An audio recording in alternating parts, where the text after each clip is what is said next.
Confieso que solo soy un simple escritor de relatos fantásticos. Desde mi más temprana infancia, me he sentido subyugado por la secreta fascinación de lo desconocido y lo insólito. Los temores innominables, los sueños grotescos, las fantasías más extrañas que obsesionaban nuestra mente, han tenido siempre un poderoso e inexplicable atractivo para mí. En literatura, he caminado con Poe por senderos ocultos, me he arrastrado entre las sombras con Mäkien, he cruzado con Baudelaire las regiones de las hórridas estrellas, o me he sumergido en las profundidades de la tierra, guiado por los retratos de la antigua ciencia. Mi escaso talento para el dibujo me obligó a intentar descubrir, con torpes palabras, los seres fantásticos que moraban en mis sueños tenebrosos. Esta misma inclinación por lo siniestro se manifestaba también en mis preferencias musicales. Mis composiciones favoritas eran la suite de los planetas y otras del mismo género. Mi vida interior se convirtió muy pronto en un perpetuo festín de horrores fantásticos, refinadamente crueles. En cambio, mi vida exterior era insulsa. Con el transcurso del tiempo, me fui haciendo cada vez más insociable, hasta que acabé por llevar una vida tranquila y filosófica en un mundo de libros y sueños. El hombre debe trabajar para vivir. Incapaz por naturaleza de todo trabajo manual, me sentí desconcertado en mi adolescencia ante la necesidad de elegir una profesión. Mi tendencia a la depresión vino a complicar las cosas, y durante algún tiempo estuve bordeando el desastre económico más completo. Entonces fue cuando me decidí a escribir. Adquirí una vieja máquina de escribir, un montón de papel barato y unas hojas de carbón. Nunca me preocupó la búsqueda de un tema. ¿Qué mejor venero que las ilimitadas regiones de mi viva imaginación? Escribiría sobre temas de horror y oscuridad y sobre el enigma de la muerte. Al menos en mi inexperiencia y candidez, este era mi propósito. Mis primeros intentos fueron un fracaso rotundo. Mis resultados quedaron lastimosamente lejos de mis soñados proyectos.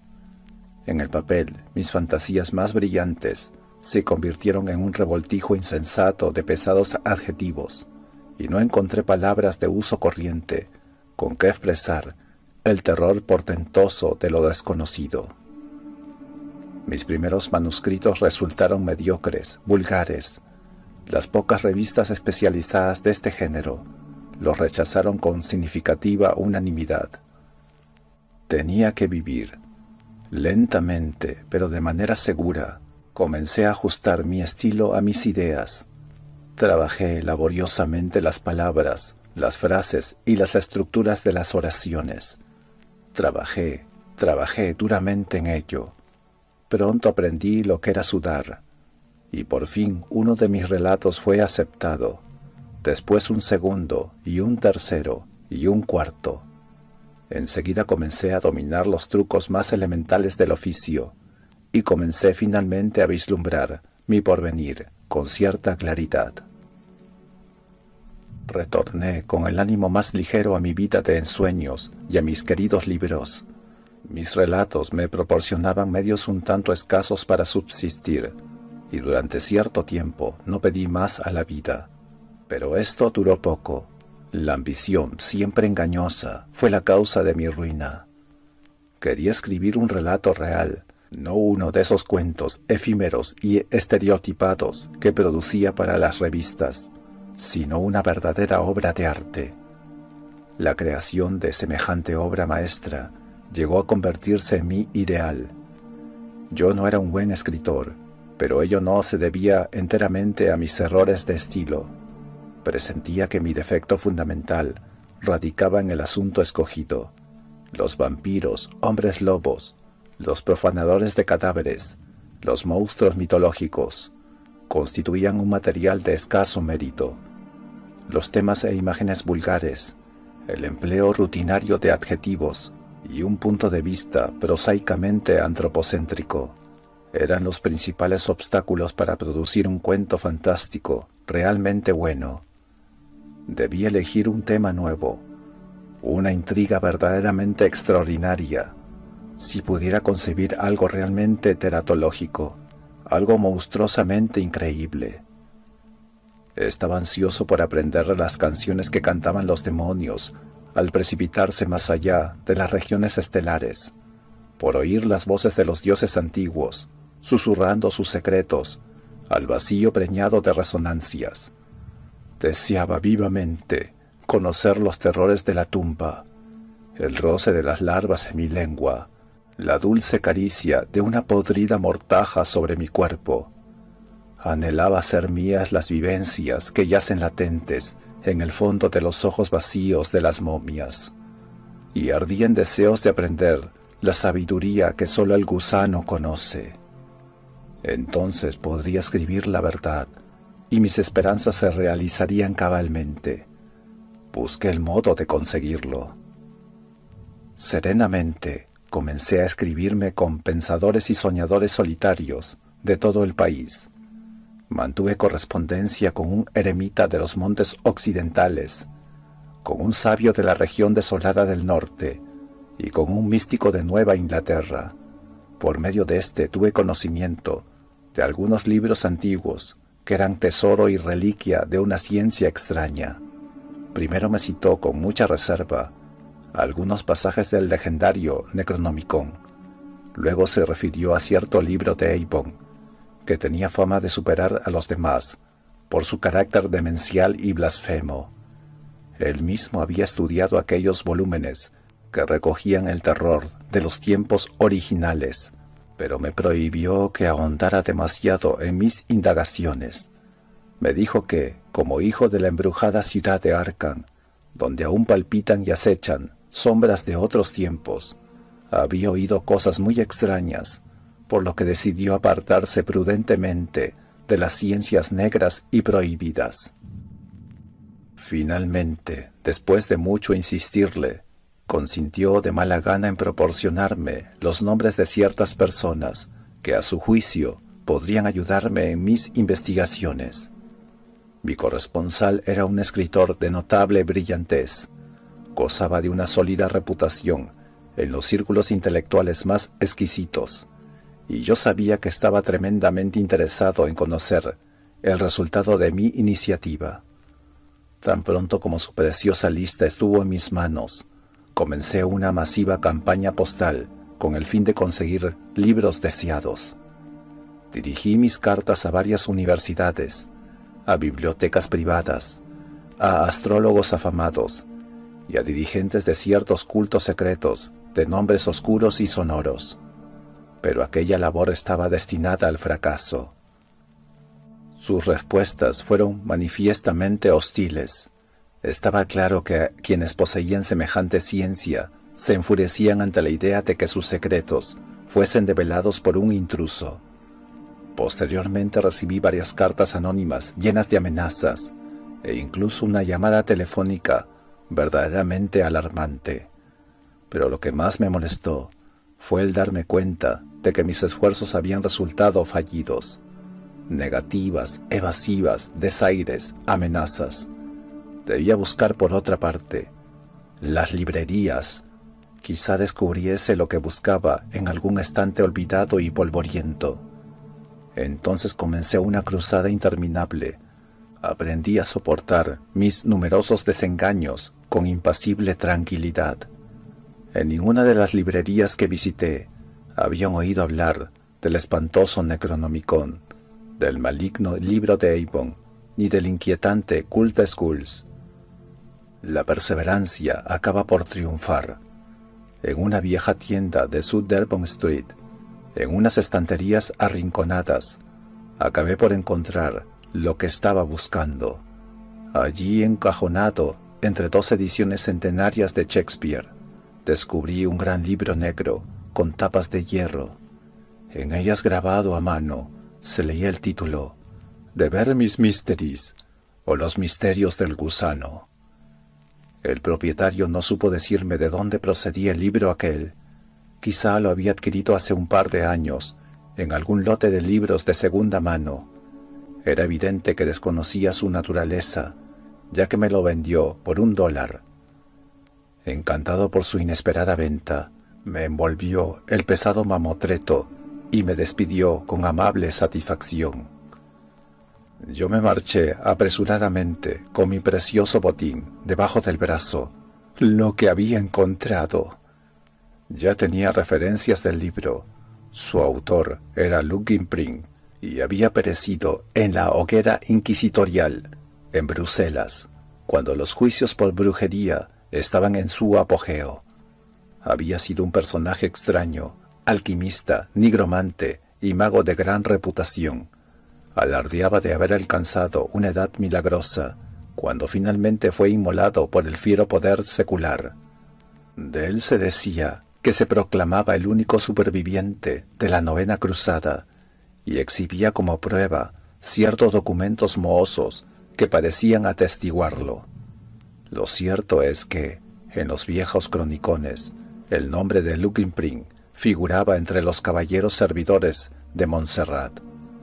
Pero los incrédulos lo seguían considerando como un chiflado y un impostor, a lo sumo descendiente de aquel famoso caballero. Lugin atribuía sus conocimientos de hechicería a los años en que había estado cautivo entre los brujos y encantadores de Siria, y hablaba a menudo de sus encuentros con los Djinns y los Efrits de los antiguos mitos orientales. Se sabe que pasó algún tiempo en Egipto, y entre los santones libios circulaba ciertas leyendas que aluden a las hazañas del viejo adivino en Alejandría. En todo caso pasó sus postreros días en las llanuras de Flandes, su tierra natal, habitando, lugar muy adecuado, las ruinas de un sepulcro prerromano que se alzaba en un bosque cercano a Bruselas. Se decía que allí moraba en las sombras, rodeado de demonios familiares y terribles sortilegios. Aún se conservan manuscritos que dicen, en forma un tanto evasiva, que era asistido por compañeros invisibles y servidores enviados de las estrellas. Los campesinos evitaban pasar por la noche por el bosque donde habitaba. No le gustaban ciertos ruidos que resonaban cuando había luna llena, y preferían ignorar qué clase de seres se prosternaban ante los viejos altares paganos que se alzaban, medio desmoronados, en lo más oscuro del bosque. Sea como fuere, después de ser apresado Pring por los esbirros de la Inquisición, nadie vio las criaturas que había tenido a su servicio. Antes de destruir el sepulcro donde había morado, los soldados lo registraron a fondo y no encontraron nada. Seres sobrenaturales, instrumentos extraños, pócimas, todo había desaparecido de la manera más misteriosa. Hicieron un minucioso reconocimiento del bosque prohibido, pero sin resultado. Sin embargo, antes de que terminara el proceso de Pring, saltó sangre fresca en los altares y también en el potro de tormento, pero ni con las más atroces torturas lograron romper su silencio. Por último, cansados de interrogar, arrojaron al viejo hechicero a una mazmorra. Y fue durante su prisión, mientras aguardaba la sentencia, cuando escribió ese texto morboso y horrible, De Vermis Mysteries, conocido hoy por los misterios del gusano. Nadie se explica cómo pudo lograrlo sin que los guardianes lo sorprendieran, pero un año después de su muerte, el texto fue impreso en Colonia. Inmediatamente después de su aparición, el libro fue prohibido, pero ya se habían distribuido algunos ejemplares, de los que sacaron copias en secreto. Más adelante se hizo una nueva edición, censurada y expurgada, de suerte que únicamente se consideraba auténtico el texto original latino. A lo largo de los siglos, han sido muy pocos los que han tenido acceso a la sabiduría que encierra este libro. Los secretos del viejo mago solo son conocidos hoy por algunos iniciados, quienes por razones muy concretas se oponen a todo intento de propagarlos. Esto era en resumen lo que sabía del libro que había venido a parar a mis manos. Aún como mero coleccionista, el libro representaba un hallazgo fenomenal, pero desgraciadamente no podía juzgar su contenido, porque estaba en latín. Como solo conozco unas cuantas palabras sueltas de esa lengua, al abrir sus páginas mohosas, me tropecé con un obstáculo insuperable. Era exasperante poseer aquel tesoro de saber oculto y no tener la clave para desentrañarlo. Por un momento me sentí desesperado. No me seducía la idea de poner un texto de semejante naturaleza en manos de un latinista de la localidad. Más tarde tuve una inspiración. ¿Por qué no llevar el libro y visitar a mi amigo para solicitar su ayuda? Él era un erudito, leía en su idioma los clásicos, y probablemente las espantosas revelaciones de Pring le impresionarían menos que a otros. Sin pensarlo más, le escribí apresuradamente, y muy poco después recibí su contestación. Estaba encantado en ayudarme. Por encima de todo, debía ir inmediatamente. Capítulo 2. Providence es un pueblo agradable. La casa de mi amigo era antigua, de un estilo georgiano bastante caro. La planta baja era una maravilla de ambiente colonial. El piso alto, sombreado por las dos vertientes del tejado e iluminado por una amplia ventana, servía de estudio a mi anfitrión. Allí reflexionamos durante la espantosa y memorable noche del pasado abril, junto a la gran ventana abierta a la mar azulada.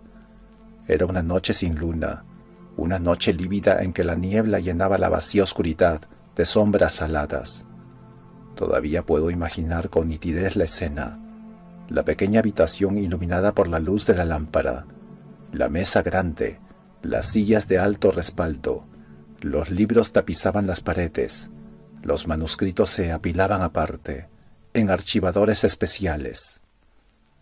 Mi amigo y yo estábamos sentados junto a la mesa, ante el misterioso volumen. El delgado perfil de mi amigo proyectaba una sombra inquieta en la pared, y su semblante de cera adoptaba, a la luz mortecina, una apariencia furtiva. En el ambiente flotaba como el presagio de una portentosa revelación. Yo sentía la presencia de unos secretos que acaso no tardarían en revelarse. Mi compañero era sensible también a esta atmósfera expectante. Los largos años de soledad habían agudizado su intuición hasta un extremo inconcebible. No era el frío lo que le hacía temblar en su butaca, ni era la fiebre la que hacía llamear sus ojos con un fulgor de piedras preciosas. Aún antes de abrir aquel libro maldito, sabía que encerraba una maldición.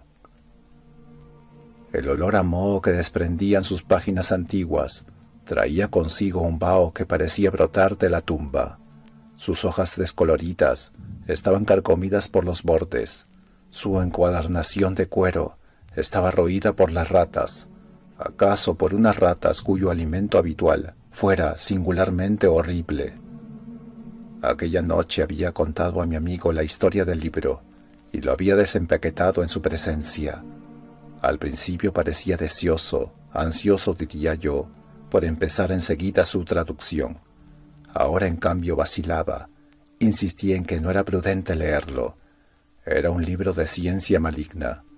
¿Quién sabe qué conocimientos demoníacos se ocultaban en sus páginas? ¿O qué males podían sobrevenir al intruso que se atreviese a profanar sus secretos? No era conveniente saber demasiado. Muchos hombres habían muerto por practicar la ciencia corrompida que contenían esas páginas. Me rogó que abandonara mi investigación, ahora que no lo había leído aún, y que tratara de inspirarme en fuentes más saludables. Fui un necio, rechacé precipitadamente sus objeciones con palabras vanas y sin sentido. Yo no tenía miedo, podríamos echar al menos una mirada al contenido de nuestro tesoro. Comencé a pasar hojas. El resultado fue decepcionante. Su aspecto era el de un libro antiguo y corriente, de hojas amarillentas y medio deshechas, impreso en gruesos caracteres latinos, y nada más, ninguna ilustración, ningún grabado alarmante. Mi amigo no pudo resistir la tentación de saborear semejante rareza bibliográfica. Al cabo de un momento, se levantó para echar una ojeada al texto por encima de mi hombro. Luego, con creciente interés, empezó a leer en voz baja algunas frases en latín. Por último, vencido ya por el entusiasmo, me arrebató el precioso volumen, se sentó junto a la ventana y se puso a leer pasajes al azar. De cuando en cuando los traducía al inglés. Sus ojos relampagueaban con un brillo salvaje. Su perfil cadavérico expresaba una concentración total en los viejos caracteres que cubrían las páginas del libro. Cuando traducía en voz alta, las frases retumbaban como una letanía del diablo. Luego su voz se debilitaba hasta convertirse en un siseo de víbora. Yo tan solo comprendía algunas frases sueltas porque, en su entusiasmo, parecía haberse olvidado de mí. Estaba leyendo algo referente a hechizos y encantamientos. Recuerdo que el texto aludía a ciertos dioses de la adivinación, tales como el padre Yig, Han el Oscuro y Viatis, cuya barba está formada de serpientes. Yo temblaba, ya conocía esos nombres terribles, pero más habría temblado si hubiera llegado a saber lo que estaba a punto de ocurrir. Y no tardó en suceder. De repente mi amigo se volvió hacia mí, preso de una gran agitación. Con voz chillona y excitada me preguntó si recordaba las leyendas sobre las hechicerías de Pring y los relatos sobre servidores invisibles que había hecho venir desde las estrellas. Dije que sí, pero sin comprender la causa de su repentino frenesí. Entonces me explicó el motivo de su agitación. En el libro, en un capítulo que trataba de los demonios familiares, había encontrado una especie de plegaria o conjuro que tal vez fuera el que Pring había empleado para atraer a sus invisibles servidores desde los espacios ultraterrestres. Ahora iba a escuchar. Él me lo leería. Yo permanecí sentado como un tonto, ignorante de lo que iba a pasar. ¿Por qué no gritaría entonces? ¿Por qué no trataría de escapar o de arrancarle de las manos aquel códice monstruoso? Pero yo no sabía nada, y me quedé sentado donde estaba, mientras mi amigo, con voz quebrada por la violenta excitación, leía una larga y sonora invocación. Tibi magnum, indominatum, signa estrellarum, nigrarum, et bufaniformis, sadoki sigilium. El ritual siguió adelante. Las palabras se alzaron como aves nocturnas de terror y muerte.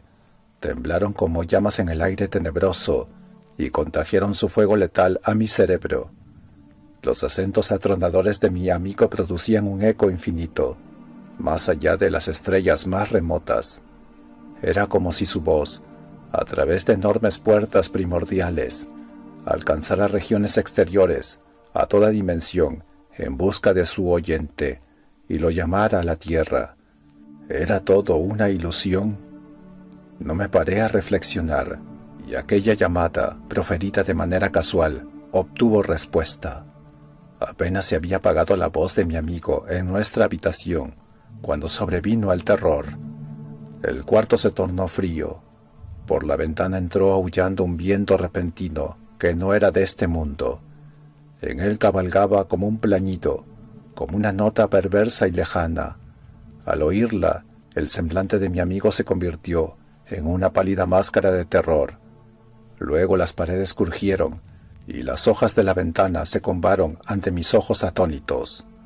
Desde la nada que se abría más allá de la ventana, llegó un súbito estallido de lúbrica brisa, unas carcajadas histéricas que parecían producto de la más completa locura. Aquellas carcajadas, que no profería boca alguna, alcanzaron la última quintaesencia del horror. Lo demás ocurrió a una velocidad pasmosa. Mi amigo se lanzó hacia la ventana y comenzó a gritar, manoteando como si quisiera zafarse del vacío. A la luz de la lámpara vi sus rasgos contraídos en una mueca de loca agonía. Un momento después, su cuerpo se levantó del suelo y comenzó a doblarse hacia atrás, en el aire, hasta un grado imposible. Inmediatamente, sus huesos se rompieron con un chasquido horrible y su figura quedó colgando en el vacío. Tenía los ojos vidriosos y sus manos se crispaban convulsivamente, como si quisiera agarrar algo que yo no veía. Una vez más se oyó aquella risa besánica, pero ahora provenía de dentro de la habitación. Las estrellas oscilaban en roja angustia. El viento frío silbaba estridente en mis oídos. Me encogí en mi silla, con los ojos clavados en aquella escena aterradora que se desarrollaba ante mí. Mi amigo empezó a gritar. Sus alaridos se mezclaban con aquella risa perversa que surgía del aire. Su cuerpo combado, suspendido en el espacio, se dobló nuevamente hacia atrás, mientras la sangre brotaba de su cuello desgarrado, como agua roja de un surtidor. Aquella sangre no llegó a tocar el suelo, se detuvo en el aire y cesó la risa, que se convirtió en un gorgoteo nauseabundo. Dominado por un vértigo de terror, lo comprendí todo. La sangre estaba alimentando a un ser invisible del más allá. ¿Qué entidad del espacio había sido invocada tan repentina e inconsistentemente? ¿Qué era aquel monstruoso vampiro que yo no podía ver? Después aún tuvo lugar una espantosa metamorfosis. El cuerpo de mi compañero se encogió, marchito ya sin vida. Por último cayó en el suelo y quedó horriblemente inmóvil. Pero en el aire de la estancia sucedió algo pavoroso. Junto a la ventana, en el rincón, se hizo visible un resplandor rojizo, sangriento. Muy despacio, pero en forma contigua, la silueta de la presencia fue perfilándose cada vez más, a medida que la sangre iba llenando la trama de la invisible entidad de las estrellas. Era una inmensidad de gelatina palpitante, húmeda y roja, una burbuja escarlata con miles de apéndices, unas bocas que se abrían y cerraban con horrible codicia. Era una cosa hinchada y obscena, un bulto sin cabeza, sin rostro, sin ojos, una especie de buche ávido, dotado de garras, que había brotado del cielo estelar. La sangre humana con la que se había nutrido revelaba ahora los contornos del comensal. No era espectáculo para presenciarlo un humano. Afortunadamente para mi equilibrio mental, aquella criatura no se demoró ante mis ojos. Con un desprecio total por el cadáver flácido que yacía en el suelo, asió el espantoso libro con un tentáculo viscoso y retorcido, y se dirigió a la ventana con rapidez. Allí comprimió su tembloroso cuerpo de gelatina a través de la abertura. Desapareció y oí su risa burlesca y lejana, arrastrada por las ráfagas del viento, mientras regresaba a los abismos de donde había venido. Eso fue todo. Me quedé solo en la habitación, ante el cuerpo roto y sin vida de mi amigo. El libro había desaparecido. En la pared había huellas de sangre y abundantes salpicaduras en el suelo. El rostro de mi amigo era una calavera ensangrentada, vuelta hacia las estrellas. Permanecí largo rato sentado en silencio, antes de prenderle fuego a la habitación. Después me marché. Me reí porque sabía que las llamas destruirían toda huella de lo ocurrido. Yo había llegado aquella misma tarde. Nadie me conocía ni me había visto llegar. Tampoco me vio nadie partir, ya que huí antes de que las llamas empezaran a propagarse. Anduve horas y horas sin rumbo, por las torcidas calles, sacudido por una risa idiota, cada vez que divisaba las estrellas inflamadas, cruelmente jubilosas, que me miraban furtivamente a través de los desgarrones de la niebla fantasmal. Al cabo de varias horas me sentí lo bastante calmado para tomar el tren. Durante el largo viaje de regreso estuve tranquilo, y lo he estado igualmente ahora, mientras escribía esta relación de los hechos. Tampoco me alteré cuando leí en la prensa la noticia de que mi amigo había fallecido en un incendio que destruyó su vivienda. Solamente a veces, por la noche, cuando brillan las estrellas, los sueños vuelven a conducirme hacia un gigantesco laberinto de horror y locura. Entonces tomo drogas, en un vano intento por disipar los recuerdos que me asaltan mientras duermo.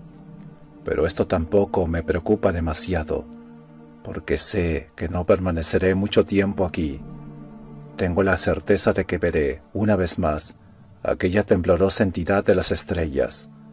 Estoy convencido de que pronto volverá para llevarme a esa negrura que es hoy morada de mi amigo. A veces deseo vivamente que llegue ese día, porque entonces aprenderé, yo también, de una vez para siempre, los misterios del gusano.